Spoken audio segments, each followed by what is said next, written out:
Carolina Lagos, yo represento a la editorial, que está muy contenta de poder sacar la edición castellana de Militar en el Mundo. Quiero agradecer especialmente a Silvia Fernández, que ha sido la que se ha ocupado y ha trabajado intensamente para todo esto, como para las jornadas de diciembre, que esperamos que sean muy exitosas. Y también agradecer a nuestro stand de su presencia acá para colaborar con nosotros en la presentación de este libro. Así que los dejo con Silvia y con el maestro. Bueno, igualmente le doy la bienvenida brevemente para no dilatar la charla interesante que seguramente nos va a dar Pedro. Para comentar que esto es el comienzo de las jornadas carlevarianas que se hacen este año conmemorando los 100 años que cumpliría nuestro maestro si estuviera hoy vivo. Así que un humilde homenaje que le hacemos desde el lugar que nos compete como guitarristas y como músicos interesados en la difusión de su obra, tanto pedagógica como creativa a nivel compositivo, y que se continuarán estas jornadas en el mes de diciembre, coincidiendo finalmente con el 16, que es el día, justamente el día que se cumplen los 100 años de nacimiento. Así que bueno, los seguiremos esperando a la próxima. Gracias. Alfredo. Bueno.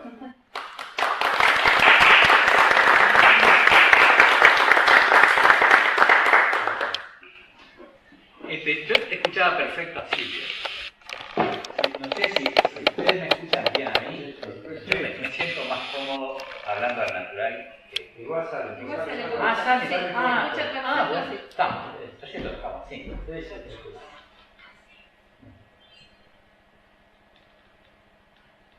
Bueno, muchas gracias ante todo. Muchas gracias a todos ustedes que están aquí. Muchas gracias, en primer lugar, a Silvia Fernández por todo lo que ha hecho para llevar adelante estas jornadas carlevarianas, el esfuerzo, el trabajo que ha puesto en organizar esta celebración de los 100 años del maestro.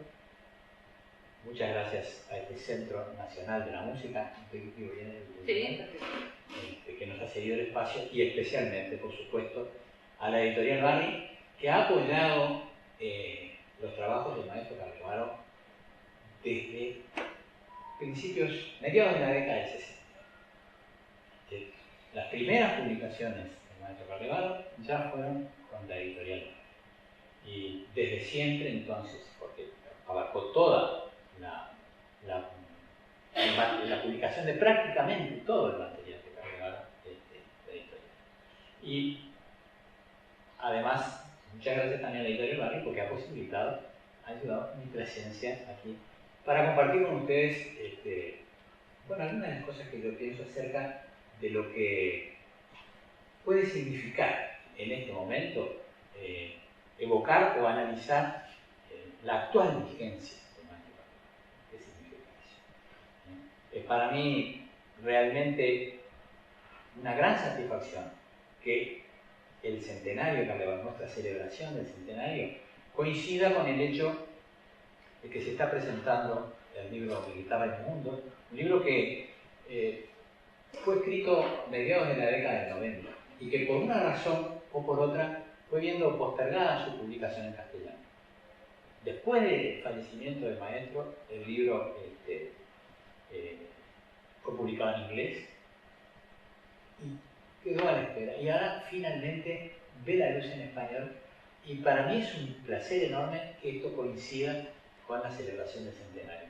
Porque de algún modo yo creo que cierra un ciclo de publicaciones que no está cerrado del todo, porque quedan algunas cositas que podrían salir todavía, pero en cierto sentido lo que él pensó, ese libro con sus recuerdos, con su evocación de algunas figuras de la guitarra, alguna enumeración de sus pensamientos, sus ideas, fue una especie de colofón de lo que había sido su vida en el marco de la guitarra. Para mí es muy importante, además, y me siento muy feliz, quiero destacarlo, el poder hacer esto entre amigos. amigos de muchos años, amigos que me dio la guitarra y que me dio el hecho de haber sido discípulo del maestro y haber sido condiscípulo con muchos de ellos que están aquí y que, bueno, han tenido el gusto de acompañarme y yo la felicidad de reencontrarme con ellos y compartir estas cosas. Con respecto a mi guitarra y mi mundo, simplemente lo que yo quiero decir es que contarles un poquito nada más del contenido que ustedes no van a leer. Desde el punto de vista de los temas que trata, sobre la actividad docente, sobre el arte, sobre cómo estudiar, sobre su actividad como compositor, sus experiencias en conciertos, sobre la formación de los guitarristas, sobre el papel del intérprete, sobre los músicos populares, sobre la notación musical, sobre la vocación, experiencias de viajes. Hay cosas muy hermosas sobre sus experiencias en Granada, cuando era joven, la primera vez que viajó a Europa, en Arles, por los cursos que dio en Francia, en Porto Alegre, en Río de Janeiro. Y hay referencias a algunos de los personajes con los que él se fue encontrando a lo largo de su vida y que de algún modo lo marcaron y dejaron huella. Bachicha, personaje especialísimo, Alberto Galotti, músico popular, Agustín Barrios, Borda y Pagola, Manuel de Falla, Alberto Ginastera, Pablo Comlos, Tomás Mujica, Mauricio Ana, Manuel Ponce, Rapat, Atilio Rapat, viejo maestro uruguayo que fue gran amigo de él, Don Andrés Segovia, Vila Lobos, por ejemplo, son figuras a las cuales él se refiere en ese libro. ¿Sí? Para darles una idea de qué se trata. Pero bueno, el sentido que yo quiero analizar de aquí con ustedes es lo que puede significar la celebración de un centenario. A veces este tipo de aniversarios redondos se puede prestar para evocar estas cosas congeladas, ¿sí? Celebrar personalidades conservadas en el bronce estático de sus monumentos, en el mejor de los casos, o, en el peor, para reforzar sectarismos estériles y negativos. Mi ánimo está lejos de todo eso y quiero tomar justamente el ejemplo vital de Don Abel para enfocar la celebración de su centenario, del centenario de su nacimiento, desde una perspectiva abierta y constructiva. Abel Carlevaro, como todo artista creador y sobre todo como todo innovador, cosechó a lo largo de su vida aplausos y reprobaciones. Generó adeptos y detractores. Pero innegablemente fue un artista con una personalidad bien definida, constituida sobre bases muy particulares en lo geográfico, en lo cultural, en lo histórico y con su cuota aparte de genio innato. Por lo tanto, fue irrepetible, como sucede con los verdaderos artistas. Conocerlo a fondo, y más aún, asumir su magisterio, seguir los caminos de su escuela, no puede, no debe significar un intento de clonarlo, de copiarlo, de imitarlo. Creo que es imprescindible, sí, tratar de comprender lo que aportó y tomar ejemplo de sus actitudes. Pienso que es allí donde radica el meollo de su vigencia. ¿Sí? Por eso yo quiero centrarme primero en algunos aspectos esenciales de su personalidad artística, intelectual y docente, y después ver un poco sobre qué bases analizamos su vigencia a esta altura. Hay ciertas características indiscutibles en la personalidad de Abel Carlevaro, claramente evidentes para todos quienes alguna vez se acercaron, nos acercamos a él.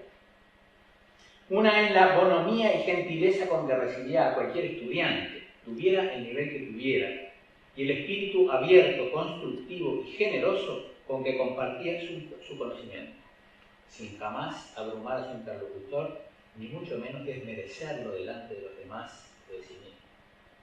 Está muy bien, te felicito, tiene muchas condiciones, pero hay un detalle, esa es su manera, su manera de enfrentar a todo el que se acercara a hacerle escuchar lo que estaba tocando, para ayudarlo así a desarrollar su propio camino con la guitarra y la música. Otra es su actitud de duda permanente. de cuestionamiento y autocuestionamiento, que le garantizaba que sus ideas, su pensamiento, sus propios métodos de trabajo no sufrieran congelamiento ni rigidez con el paso. Fue enemigo declarado de los argumentos de autoridad. Esto es así porque lo digo yo, esto es así porque lo dice el. Y jamás fundó una enseñanza en el peso, que era enorme, de su condición de intérprete exitoso. Por último, en esta primera reseña quiero destacar la seriedad y compromiso con que asumía cada una de las facetas que desarrolló en su devenir profesional. Ya fuera como intérprete, como compositor, como pedagogo, no se dio nunca a la superficialidad o al facilismo. No buscó jamás el aplauso fácil, ni adoptó posturas cínicas o conformistas, y mantuvo siempre un respeto casi religioso al público que lo iba a escuchar o a los estudiantes o colegas que a él escribían.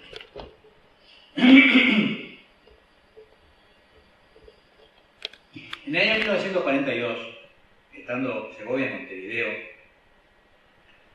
cuando ya hacía sus buenos 5 años que Carlevaro estaba estudiando con él, con las intermitencias que tenía que Segovia se puede enviar, llevaba 5 años. Segovia le dijo, bueno, este es el momento para presentarte en un concierto de nivel. ¿Sí? Hasta entonces él había dado muchos conciertos, ¿sí? Pero quería presentarlo en la principal sala de Montevideo, que era el estudio auditorio del Sodre, con toda la formalidad, pero además Segovia adoptó un protagonismo en la promoción de ese concierto muy importante.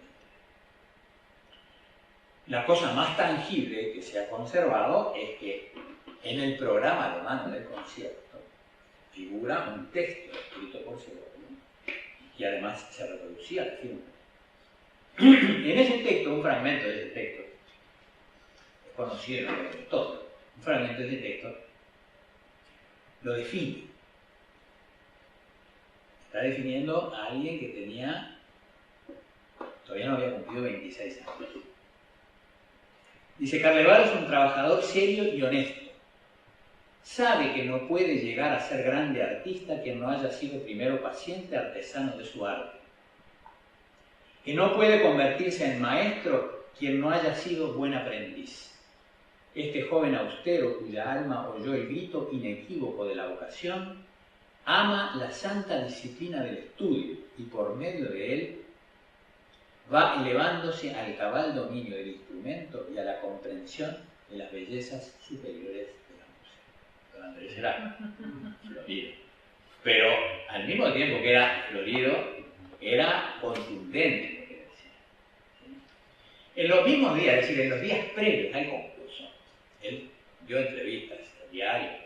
Hay una larga entrevista en el diario de la mañana, de una página entera del diario de Montevideo, él hablando de la guitarra, qué sé yo, pero anunciando que se iba a producir ese concierto de Carlevaro en el estudio auditorio del Sodre.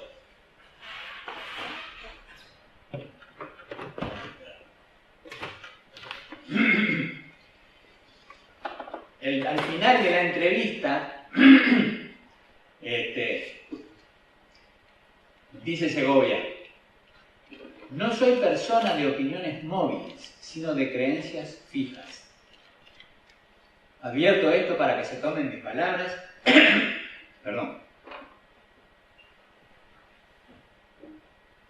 como la expresión exacta de mi manera de sentir. Abel Julio Carlevaro es un valor naciente que tiene para desarrollar sus talentos y para confirmarlos todo el porvenir. La guitarra, más que otro instrumento, necesita de artistas honestos que la amen y que, como a la mujer elegida, vivan para ella y no de ella.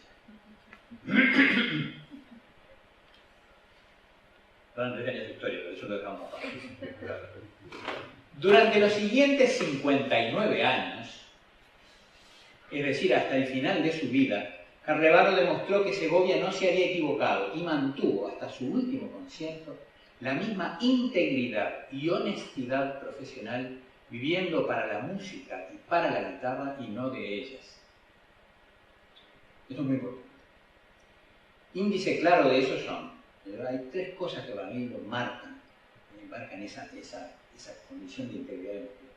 Primero, su ética profesional incorruptible, integrando a su repertorio de concierto o al de sus discos únicamente aquellas obras que él apreciaba como musicalmente válidas, sin aceptar imposiciones de un sello discográfico o de un empresario, sin atender a la virtuosidad exterior o al virtuosismo vano y apelando solamente a la elocuencia de su rigor musical que lo tenía. Todo ello, aún a riesgo de que muchos lo tildaran de haragán o de avaro en su repertorio, que los hubo y hasta por escrito. Toda obra que Carlevaro se decidió a grabar o a incluir en un recital tenía detrás suyo un minucioso y profundo trabajo que él era capaz de realizar una y mil veces, fiel a esa permanente actitud de responsabilidad artística e intelectual.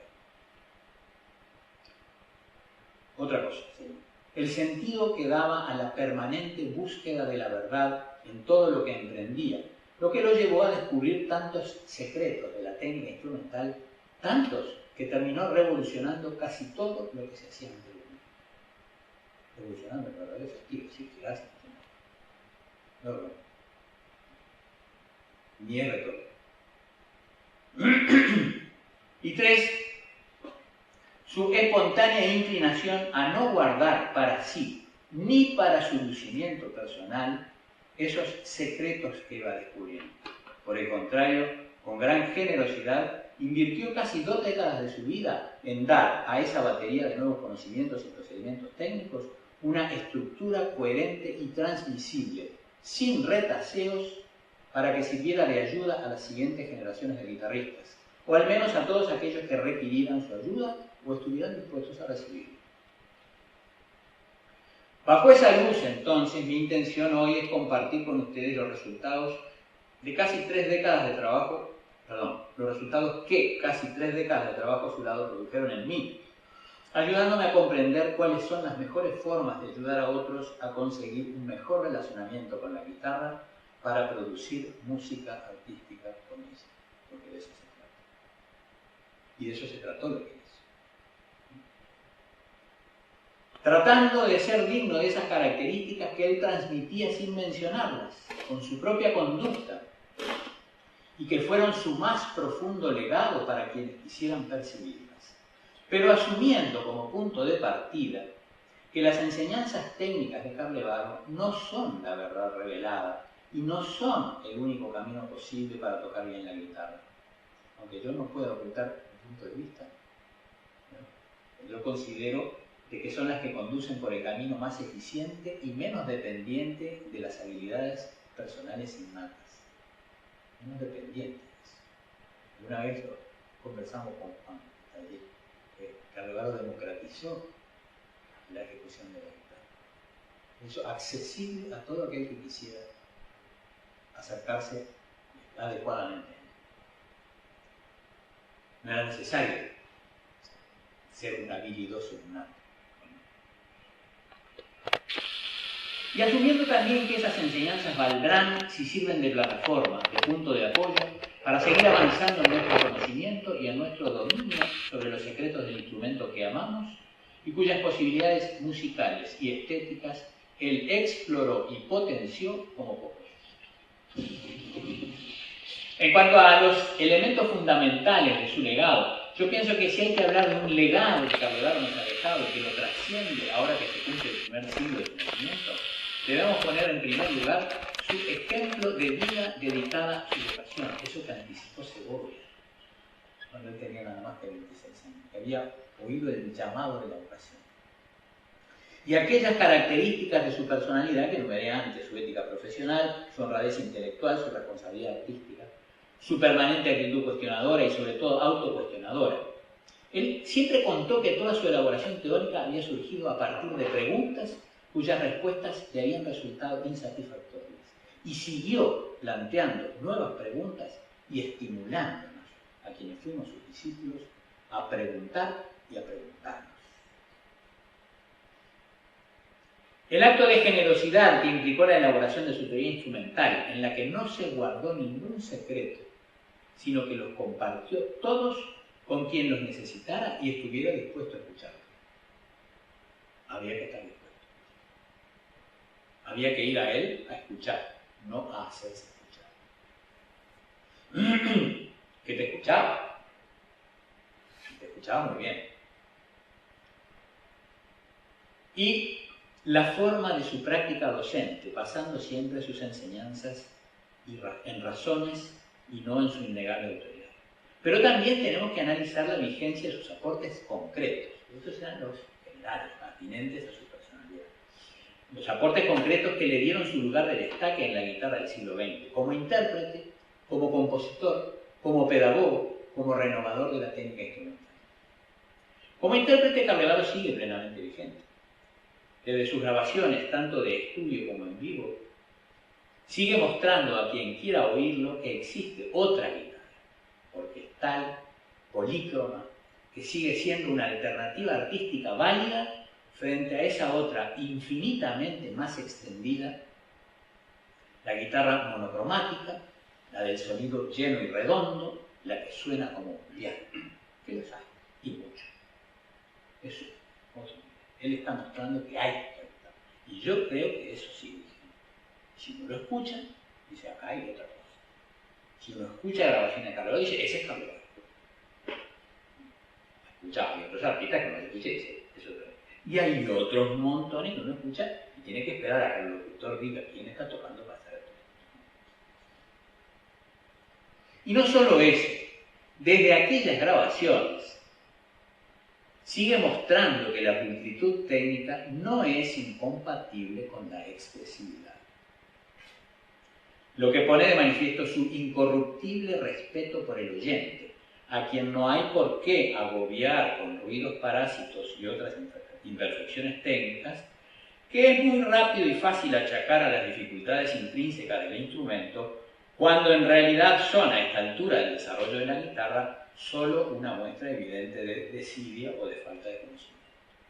Llevan muchos años explicándose cómo hacer para tocar la guitarra limpiamente y expresivamente.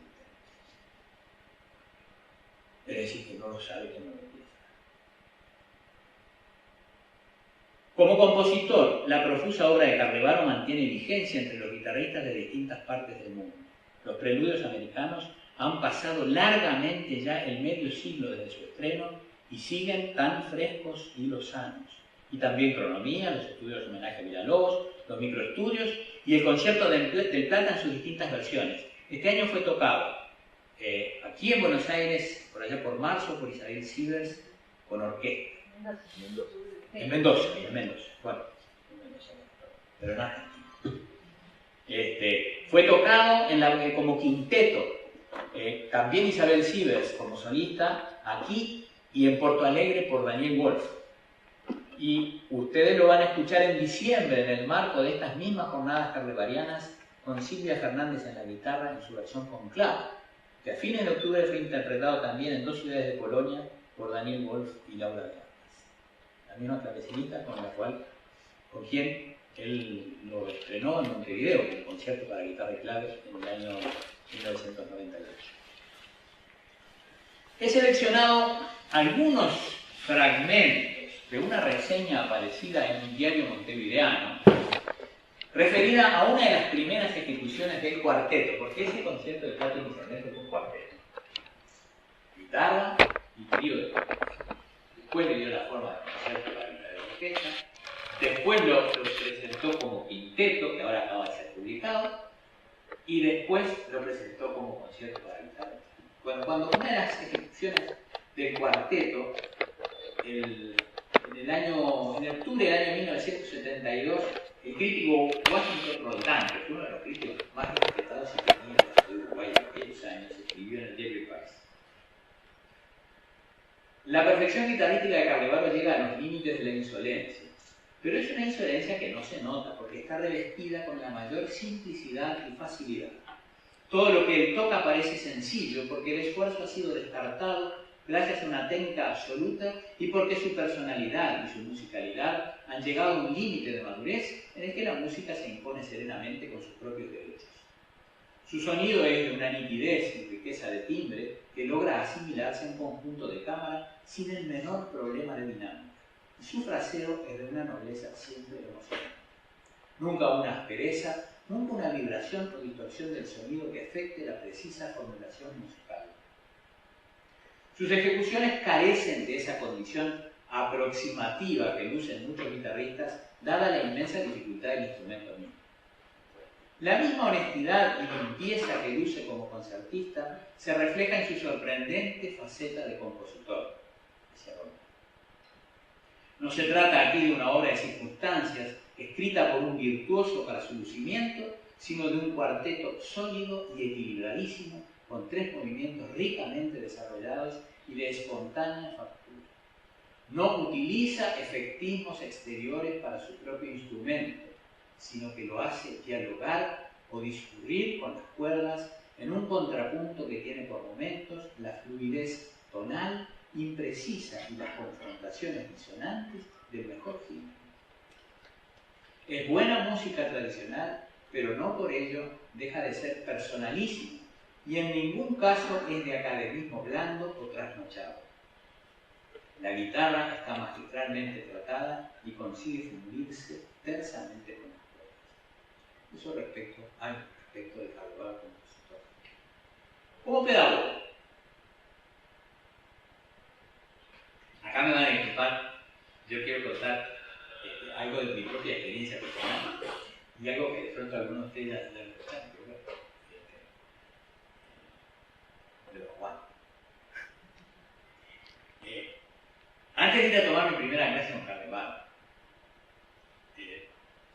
se dio que llegó a mis manos un libro en el que había referencias a distintos guitarristas uruguayos, un capítulo dedicado a él, y ese capítulo tenía la forma de una entrevista.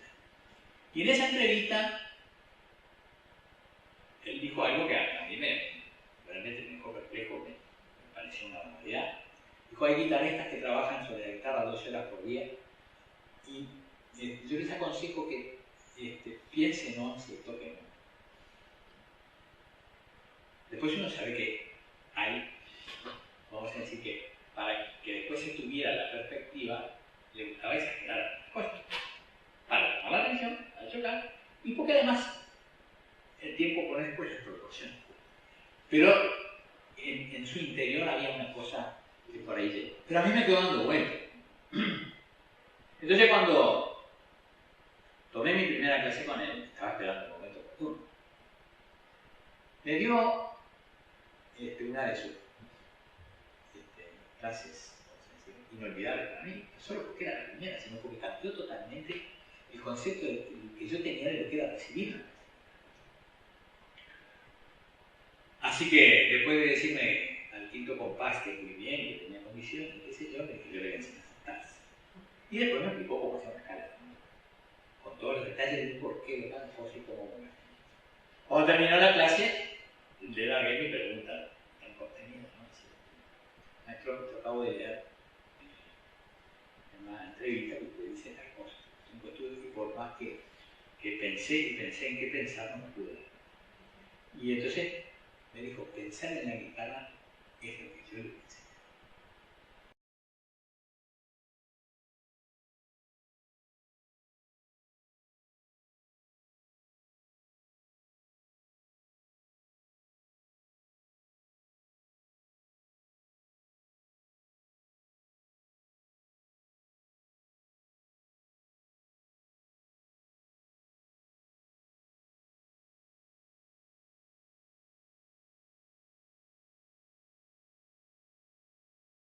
Primero resolver el problema y después aprenderlo. Cuando en general la tendencia de todo el mundo es repetir y repetir hasta que salga bien. Y él decía, si lo repetís, te va a salir perfectamente mal. Pero, lógico, pues uno se daba cuenta de que Pero al mismo tiempo, él nos iba dando la orientación acerca de dónde centrar el pensamiento para encontrar aquellas soluciones y aquellos caminos. Muchas cosas sucedieron desde aquel ya lejano 1974, entre las cuales, sin dudas, una de las más importantes fue la aparición de Escuela de la Guitarra, exposición de la teoría instrumental. Si yo había sido enormemente afortunado cuando mi primer maestro me aconsejó ir a estudiar con Carlevaro, mucho más aún lo fui cuando él me pidió, basándose en mi conocimiento de la dactilografía, que lo ayudara en la tarea de preparar ese libro. Es verdad. Es decir, un día fui a tomar la clase con él y volvía. En ese momento no tenía teléfono. Entonces, después que se iba de viaje, para retomar las clases con él, había que ir a un apartamentito que él tenía en la calle Ibicuya, Plaza Libertad, y tocarle timbre. Porque la otra era esperar que él te llamara por teléfono y ahí la cosa se podía complicar, porque abajo ahí no tenía teléfono. Entonces, y ansioso como ese Candes, allá estaba, tocando el timbre. Entonces, me atendió como siempre, llegué ayer, que decía siempre, ¿no? Y después tocarle la puerta, digo, maestro, vengo a combinar para que no haga la clase. Dice, vos trabajas en un banco, ¿no? Sí, es que ya igual trabajan en un banco de la pública. Me dice, entonces sabes escribir a máquina. Dice, sí, no sé. Entonces tengo que comenzar. Y entonces nos fuimos a un boliche, tomamos una copa. Dice, ahí me hizo todo su relato de, dice, acabo de llegar de Europa. Están usando mis cuadernos de cualquier manera, no tienen ni idea de cómo usarlo y esto puede ser un desastre, peor que si los cuadernos no estuvieran hechos. Entonces es urgente que escriba el libro. Ella me había hablado que tenía planes de escribir. Entonces me dijo, y necesito que me ayude alguien que sepa escribir la máquina y que conozca lo que. Y bueno, para mí fue, es decir, era aquello solo. ¿No? De modo que si los 2 años de clase que yo ya había tomado habían generado cambios radicales en mi modo de pensar y enfrentar la guitarra, aquella inmersión profunda durante otros 2 años en todas y cada una de las raíces de su pensamiento, en la verdadera génesis de sus ideas, discutiendo los por qué sí y los por qué no de cada una de las enunciaciones, me produjeron una transformación con la que yo nunca había soñado. Y cada vez que él me agradecía por mi ayuda ordenando materiales y mecanografiándolos, yo le hacía notar que nadie podría estar más agradecido que yo, que era quien más estaba recibiendo y enriqueciéndose en ese proceso. En esas estábamos trabajando en su libro cuando un día inesperadamente vino una de las lecciones más inolvidables. Y ya llegó. Nosotros en ese momento trabajábamos 2 días de la semana. Los lunes y los miércoles, por casualidad, ¿no? Ahora los lunes y los miércoles tengo otra actividad así. Pero los lunes escribíamos las cosas del libro y los miércoles teníamos la clase. Pero llego un lunes al trabajo de libro, eso era el año 77, así era un año y pico que estábamos trabajando. Y me dicen, mira, me llegó esta carta, me dejaron esta carta por debajo de la mesa. No, admiradísimo maestro, hay cosas, he venido hasta aquí, no es extranjero. He venido hasta aquí porque he oído acerca de la bondad de su escuela, qué sé yo, quiero estudiar con él. Dice, fíjate tú, quiero estudiar con él, yo no tengo tiempo. No puedo, le vas a dar clase vos. Maestro, fíjese, si este es un guitarrista de otro país, que se viene especialmente a estudiar con usted, tiene que tocar muchísimo más que yo. No le da clase. Mira, me dice, mira, yo no sé si él toca más o menos que vos. Lo que sí sé es que lo que vos le vas a enseñar, él no lo sabe y lo necesita.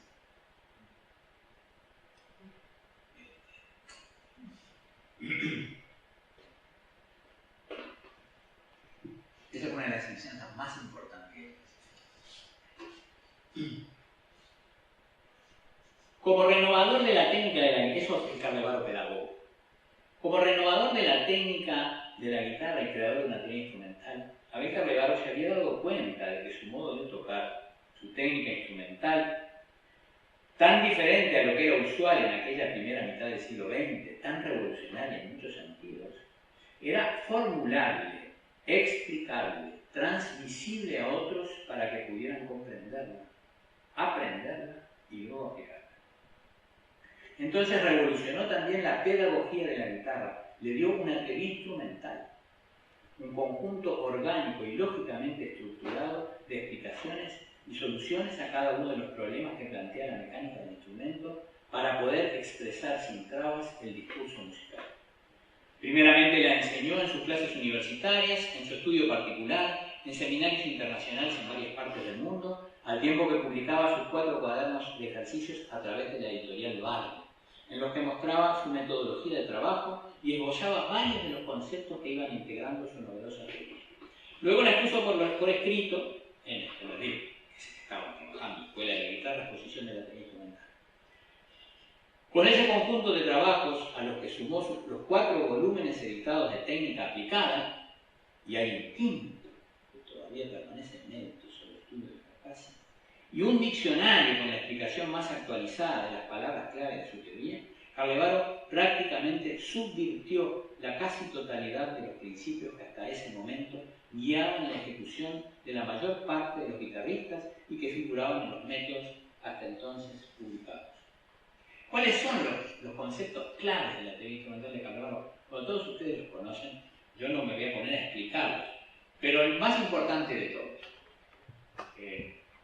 la guitarra no se toca solo con los dedos. Creo que es de las cosas que Carlevaro, quizás, desde un punto de vista concreto sobre la guitarra, lo que más revirtió, subvirtió todo lo que se estaba haciendo. Mostró que los dedos son ejecutores finales de un movimiento que a veces empieza acá, que a veces empieza acá, que a veces empieza acá y que muchas veces empieza en los pies. Y que si no se tiene plena conciencia de la función que cumple cada uno de los elementos de ese complejo motor que es el cuerpo y de qué manera incide cada uno de ellos en la que va a ser la acción final de los dedos sobre las cuerdas, entonces no se puede tocar con esa libertad, esa soltura y esa expresividad con la que tocamos. Porque lo conversamos ayer, la energía de que disponemos es finita. Y si la estamos gastando en movimientos inútiles, en tensiones o en sobrecarga de músculos que no tienen por qué estar sobrecargados, esa energía se la estamos restando a la expresividad musical, que es otra forma de tener. Si es finita y la estamos gastando, hay una parte que se está resintiendo. No es posible ser plenamente libre y expresivo al ejecutar música si estamos haciendo movimientos de más, si estamos gastando energía de más, si estamos friccionando las cuerdas cuando podríamos movernos con soltura, si nuestro pulgar está apretando cuando debería estar suelto, si los movimientos están medio trabados, si la espalda se está viendo forzada, si la guitarra se nos mueve, todas esas cosas que nos ayudan a solucionar. Y escribió una cosa muy importante: la educación de los dedos no es completa si no se afirma con la educación de mano, muñeca y brazo. Y yo diría que si no se afirma en la educación de todo el cuerpo, pues están los pies y dónde ponerlos. Y no solo dónde ponerlos, sino cómo hacen para trabajar y para influir en lo que va a hacer. Bueno, entonces está ahí cómo sentarse, cómo tomar el instrumento. Bueno, los traslados de la mano izquierda, es decir, revolucionó totalmente la forma de trasladar, lo que significa toda su explicación del abandono del diapasón. La diferencia entre que sea un dedo y que sale por sí mismo, ¿sí?, o que sea retirado con una mano relajada y una muñeca flexible, de la misma manera que el pianista retira su mano de una parte del teclado de la otra. O de la misma manera con que nos desplazamos caminando por el piso sin necesidad de rotar los pies. Mostró cómo, con un brazo educado que conozca las distancias y que tenga la memoria muscular de la ubicación de las cuerdas, no hay por qué estar tanteando las cuerdas para llegar a un lugar. Del mismo modo que yo no tengo que ir haciendo así para llegar a este vaso.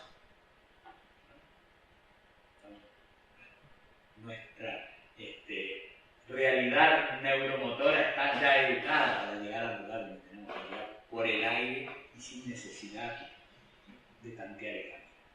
Sin embargo, a los guitarristas se les dijo durante mucho tiempo que sin el dedo guía no iban a poder llegar a un buen destino. El pulgar de la mano izquierda,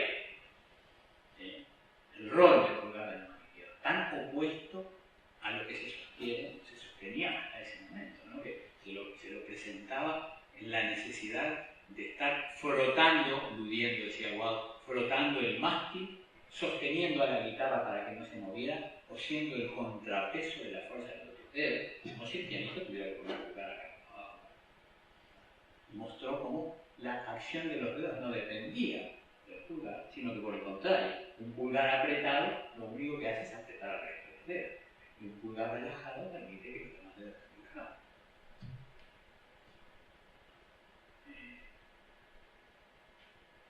Bueno, la mano derecha, toda su teoría del ataque y la contención del impulso tan importante, ¿no? Cuando durante tanto tiempo se sostenía que si el dedo no detenía su acción en la cuerda contigua, entonces no podía tocar fuerte. Y explicó toda la contención del impulso y las distintas acciones de los dedos para producir diferenciaciones dinámicas y tímbricas, cambiando la actitud de los dedos y la masa muscular que se opone a la cuerda y la palanca, la longitud de la palanca que se realiza, ya sea el dedo tocando de acá, tocando el dedo por la mano, tocando el dedo por el brazo. Toda una gama dinámica y de colores que también revolucionó la ejecución guitarrística, porque uno lo escucha y percibe todas aquellas cosas, y uno lo aplica y se ve capacitado para poder hacerlo. Entonces, los aportes con los toques, las actitudes de los dedos, el trabajo del pulgar, son todos aportes concretos, que cada uno tiene que digerir y asimilar a su propia realidad física y estética, pero que son soluciones muy importantes y que dieron vuelta a todo lo que se había enseñado en la información. La posibilidad es, entonces, tanto en la gama dinámica como en la gama tímbrica, va mucho más allá que la dicotomía entre tocar apoyado o no tocar apoyado, o la dicotomía entre tocar contra el puente y tocar contra el puente. Desde el punto de vista de la tímbrica, él mostró que era posible, no lo mostró solamente en teoría, se explicó cómo lo hacía, no se escondía para tocar, mostraba lo que hacía. Una vez me contó perdón la dirección, ¿no? Pero una vez, entre ellos, alumnos que me pasaba que venían del exterior y estaba de viaje en año, llegó uno que era libanés y venía de haber estudiado unos cuantos años. Y se quedó asombrado de recibir explicaciones concretas de cómo producir tal sonido, de cómo tocar más complejo. Y ¿sabes cómo? A mí me tenía un maestro, no me quiso dar el nombre, decía un maestro muy renombrado. Y yo tocaba y me decía, no, tiene que sonar así. Se daba vuelta y tocaba. Si yo le preguntaba cómo, no, yo me pasé tantos años para aprender a tocarlo así, no lo tienes que hacer.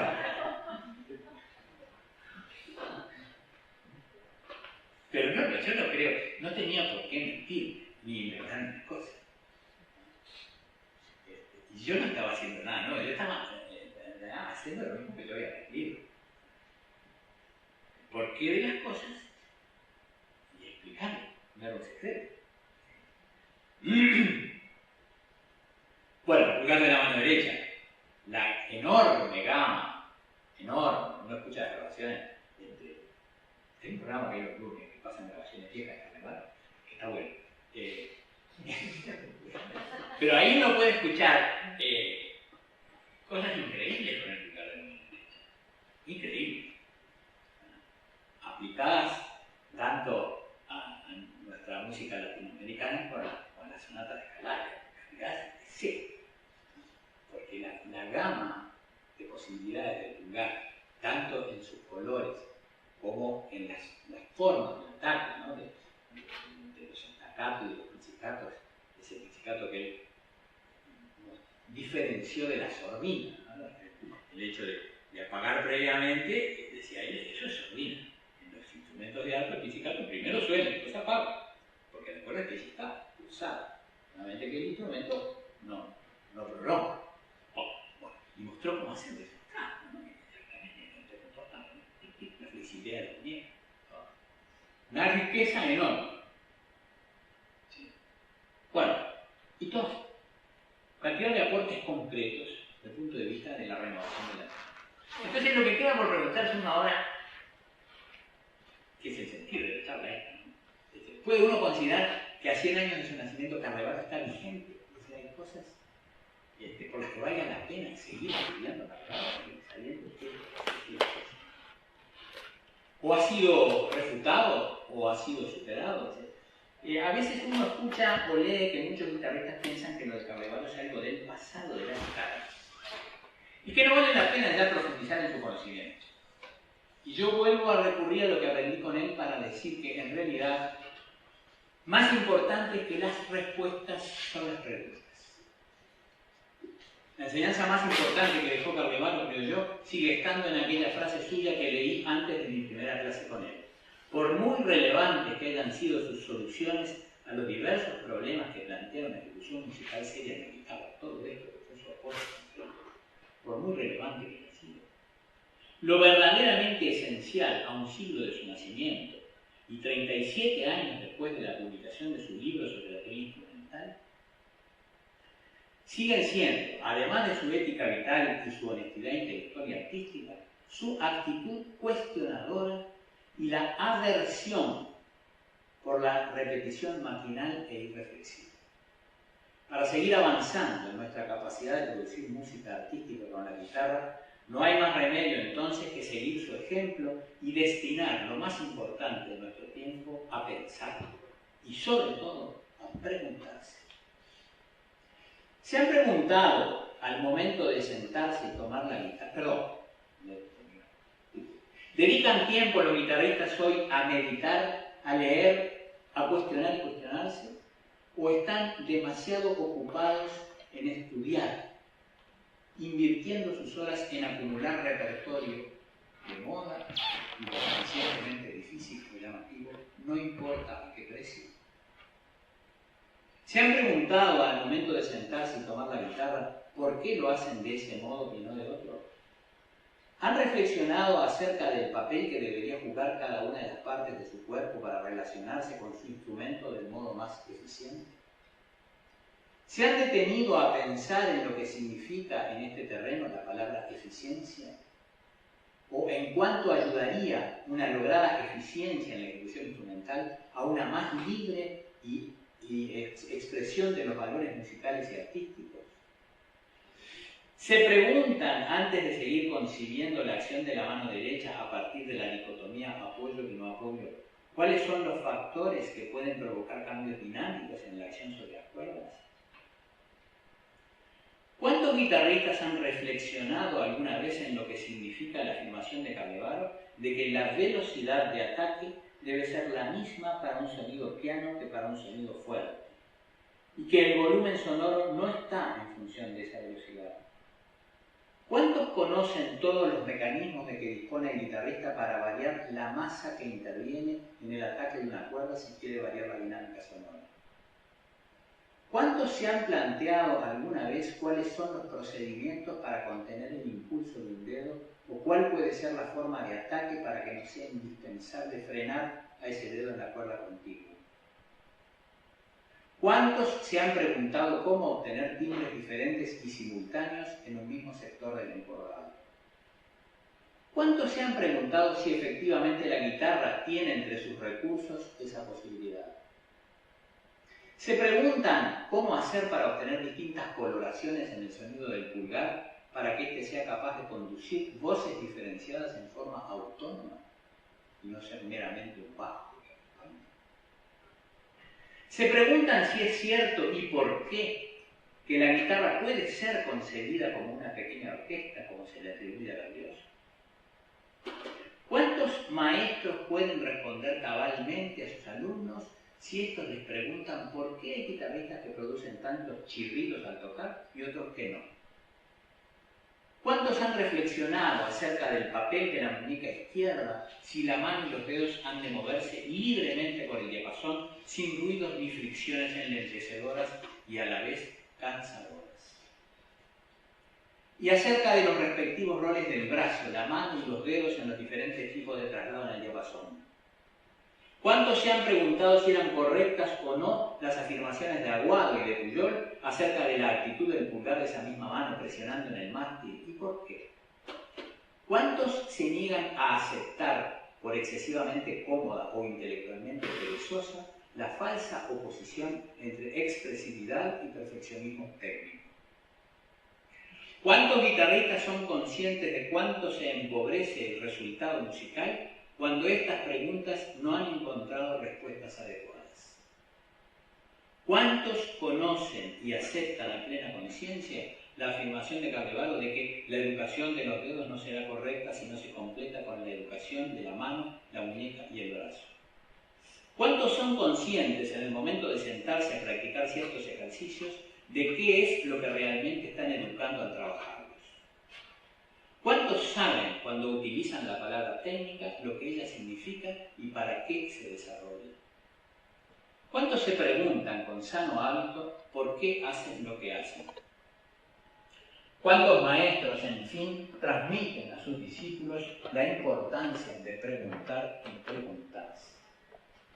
En la medida en que se sigan formulando estas preguntas y que ellas motiven otras tantas, en la medida en que los jóvenes guitarristas sigan destinando buena parte de su tiempo a pensar en lo que hacen y por qué lo hacen, y sus maestros los estimulen a ello, las enseñanzas de Carlevaro habrán realmente fructificado. Su legado seguirá teniendo plena vigencia y nuestra querida guitarra seguirá evolucionando positivamente y liberando, como le gustaba decir a su hermano Agustín, los duendes, todos los duendes que la habitan.